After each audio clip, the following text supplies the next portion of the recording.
Hello everyone, and welcome back to the Calvin Tobin Show. I am your host, Calvin Tobin. Today we have a lot to talk about, so let's get right into it. All right, as the NFL preseason continues, the Carolina Panthers continue to look to see who is their QB1 going to be when it comes to week one of the 2022-2023 season. And they have finally landed on who it's going to be. And the Carolina Panthers have chosen Baker Mayfield. Now, is this the right call for the Panthers? Yes, it is, because Baker Mayfield has proven to himself in his career and to the NFL world that he deserves to be a starting QB, especially over Sam Darnold, because in Sam Darnold's career, he has not done nearly as much as Baker Mayfield has, because Sam Darnold has a 54 to 52 TD to interception ratio, while Baker Mayfield has a 92 to 56 interception ratio.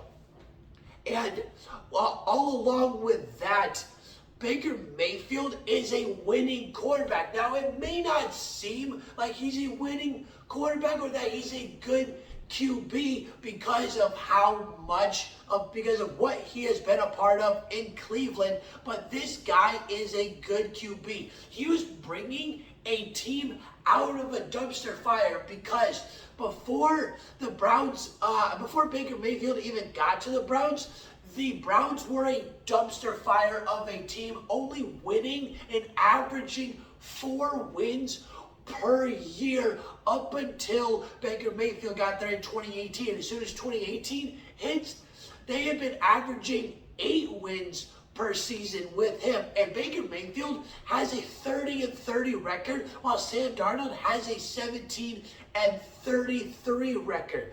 Baker Mayfield is going to be a good quarterback. They just don't, nobody can see it because of all the drama has gone on in Cleveland over the past couple of years. And besides, a couple of years ago, Baker Mayfield was proving and showing us that he was bringing the Browns to be a winning team, because they went 11-5 and then smoked the Steelers in the first round. Not everybody can start a career off like Russell Wilson or Patrick Mahomes by having multiple Super Bowl appearances, having a stacked team, and a Hall of Fame coach when you get there. And besides, not everybody's career starts like that. If Baker Mayfield was put in that situation, he would be looked at as a lot better QB. Now he has to have another coach to learn under from in Matt Rule, because he's been bouncing from coach to coach his entire career. Like, when is it going to be stable, and when can Baker Mayfield be able to stick to one guy instead of the next year? Here comes a new guy. Oh, what he's got to learn now. And besides, the Browns are playing the Panthers in week one. So how Baker Mayfield brings out his anger is going to be a highlight in week one, because in this game, it's all about revenge seeking for Baker Mayfield. Now, let's get into some history. And what's been going on is the Big Ten has made history and is changing up the entire network and multiple networks for what they just signed. And what happened is they signed a media rights deal with CBS, Fox, and NBC on a $7 billion deal, which is the highest paid deal in college sports history. The Big Ten is switching it up and is going to pretty much be almost just as much of a highlight, or practically the same kind of highlight as what the SEC is going to be all year long. Besides, this deal isn't going to start right away because because the deal that Big Ten is on right now, they are still signed with ESPN, and their deal doesn't end till next year.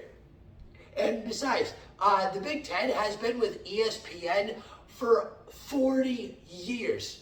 Now it's time for an all-new look, and the Big Ten got an entire new picture in front of their face. Now, between this CBS, NBC, and Fox deal, they're going to be showing all kinds of games, from college football to college basketball. Like, any time that you are watching any of these sports, it is most likely going to be involved with these three networks and or the Big Ten. Because the Big Ten, this is their big breakaway, because in 2024, they got two teams coming to their conference. They got the UCLA Bruins and they got the USC Trojans. And because of those teams being in LA, they are now in the LA market, and we know how rich LA is. And with that kind of market that they're in now, money is going to be coming in real fast. So the Big Ten has got all kinds of games to watch, and it just ain't men's college football and men's college basketball. We also got women's college basketball involved in this too. And what's really interesting about this is that CBS, usually the most popular football and basketball network, they actually don't get the guaranteed first selection of games of what they want when the season starts. Because of NBC and Fox being involved in this deal, they are actually going to have a draft on who gets the first selection of these games. And from there, it's going to go back and forth on which network is choosing what games to go on. And how normally what the SEC does is when they're on CBS and at 3:30, they usually have an SEC game of the week. But now the SEC is moving to ABC while the Big Ten is taking over the CBS, and they're going to have a Big Ten game of the week. It's a total switch up, and the Big Ten is on nearly the same level when it comes to shown product as the SEC. So, with all this coming to do in 2023, which network is going to get your first watch? CBS, Fox, or NBC?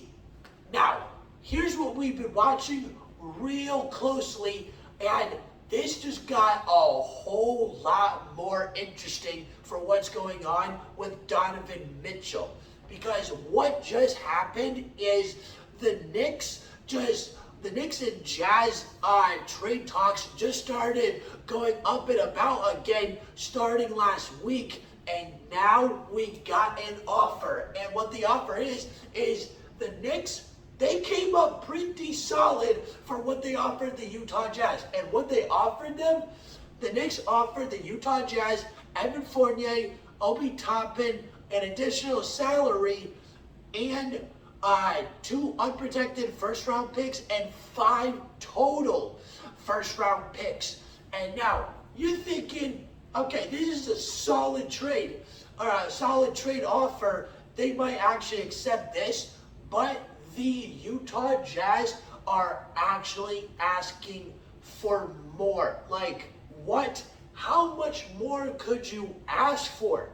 Like, 5 first-round draft picks, you ain't getting any more than that for Donovan Mitchell, because Donovan Mitchell is worth no more than that. No team is giving up 6 or more straight years of first-round draft picks, or if it's less, if like some of those picks are, a couple of them are in the same year.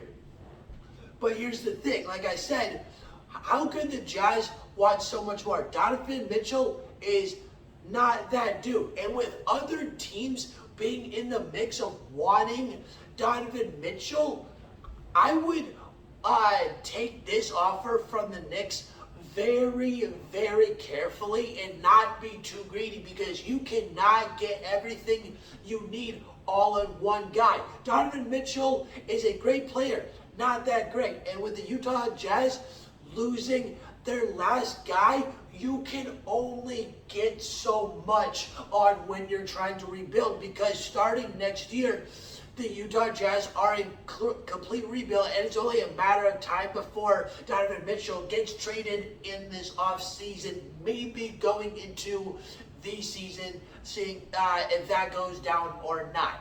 But with the offer that the Utah Jazz have from the Knicks, other teams being interested in Donovan Mitchell, I would take this offer very cautiously and see what other teams, if they end up offering the Jazz anything, to see what else they can get. Because as of right now, I don't know if any other team is going to give up as much as what the Knicks are giving up. 5 first-round picks, Evan Fournier, Obi Toppin, and some money. And it doesn't sound like you can get any better than that for Donovan Mitchell. And besides, right now, for me, I would take this offer, because you're going to be in a rebuild no matter what for the next few years. You lost everybody.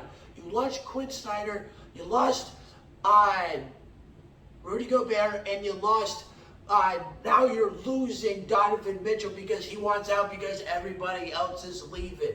The Jazz need to think slowly and smartly on this and not get too greedy, because being too greedy in this situation, asking more from the Knicks, this offer could go out the window very, very quickly. All right, that's the end of the Calvin Thomas Show. Please subscribe to my channel at Calvin Thomas Show so you don't miss out on any sports media whatsoever, and I'm out.